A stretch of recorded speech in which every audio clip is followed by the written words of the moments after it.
with everything to give yourself a shot. We have the alcohol swab, needle, syringe with the semi-dose, appropriate semi-dose.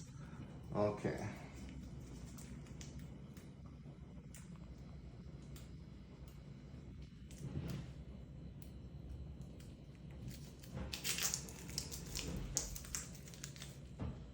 Screw the needle in, make sure it's snug.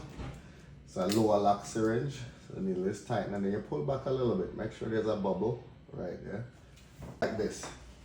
Or like this. You see this finger? This finger is gonna push. Okay.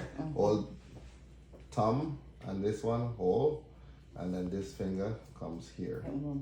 Okay. Okay. And you look for some fat. You want to stay 2 inches away from the belly button. Okay.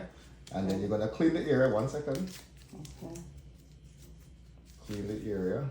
You're gonna inject, and I'm squeezing for you today. So you squeeze. Okay. 1 second. Squeeze, and you push it.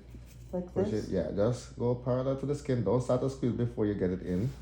Yeah, you get in sub-Q, and then you push it in slowly. Push, push, push, push. Push the needle right down to the hub.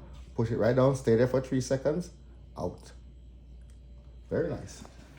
That's how you give yourself